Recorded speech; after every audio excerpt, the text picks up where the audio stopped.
Outbound Labs was launched to ensure we were keeping up with the newest and most effective sales development tactics. Adopting a scientific approach, we've launched more than 70 experiments, focusing on everything from improving deliverability to booking more meetings. Our mission is to leave no sales stone unturned or untested. Throughout this time, we've uncovered some convincing and surprising results, and now we want to share the most relevant results with you. Does unique copy in your emails have an impact on deliverability? There's been a long-standing belief that Google looks for two related elements when reviewing emails: whether or not the emails are part of a campaign, and for repeated snippets of text within each email. The test. We chose 3 of our clients and wrote and described a 4-touch email campaign for them: 1 initial email and 3 follow-ups. Each experiment consisted of 1 experimental campaign and 1 control campaign. The only difference was the messaging. We used a message scrambling tool, so each email had a different combination of all the sequences we created. And the result. After 1 month of sending, we came to a fairly shocking realization. The unique copy made 0 difference to deliverability rates.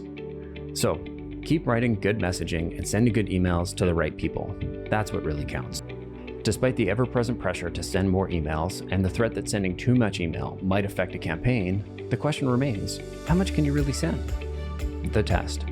For various experiments, we launched 3 outbound campaigns, ones with 5, ones with 30, and ones with 50 initial emails per day. Each campaign was given a brand new, fresh design. The result. Regardless of the volume sent, there was no significant difference in the time it took to hit the spam filter. The most crucial aspect to avoid your emails landing in spam is to support your domain health. Adding a ramp period for new domains, doing regular health checks, and being mindful of the content of your emails all contributes to how likely you are to land in spam. We thought there must be a more efficient and interesting way to convert warm leads into meetings. Instead of sending a series of bumper messages, we wanted to know if designing separate campaigns strictly for this group would convert at a higher rate. So that's exactly what we did in our next experiment. The test. We took all of our positive responses that hadn't yet converted into booked meetings from the past 12 months and built a new cadence with 3 simple emails. The first message. Hi, first name. Are you still interested in finding more about insert product description here? The second message.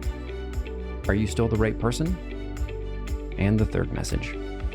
Sorry, if you don't want to find more about this topic we've been speaking about, in brackets, I don't want to waste your time. I will stop following up. The results. 2% booked meeting rate from these emails. Because we got such a good result, we decided to take it up a notch and add a call to the sequence. The call, like the emails, was simple and asked, "Are you still interested in booking a call?" That quick call yielded tremendous results. 50% of them converted. The phone is still a very powerful tool, so know when to pick it up. Experiment. Reduce the number of follow-ups. It's a question every entrepreneur, sales leader, and in the trenches reps want to know. How can we send fewer emails and increase our response rates? We put our hypothesis to the test. Could we actually send fewer emails to the same prospects and get more responses? Since we launched Predictable Revenue, we've had nearly 4 million conversations with prospects. That's an avalanche of conversations and has a wealth of data to be interpreted, and that's what we set out to do. So, with the exception of any unsubscribes and out-of-office messages, we analyzed every conversation we've ever had with a prospect. Let's take a closer look at the response rates we gleaned from our historical conversations. 33% of all meetings we've booked happened on the first message in a sequence. 70% happened in the first 3 messages. The data suggest that spending time researching the best and most relevant prospects and sending them only 3 emails is a much better use of time than sending more emails to fewer prospects.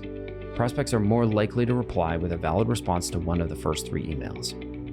If you'd like to get into more detail and learn about the other experiments we ran, you can download our Outbound Labs ebook series.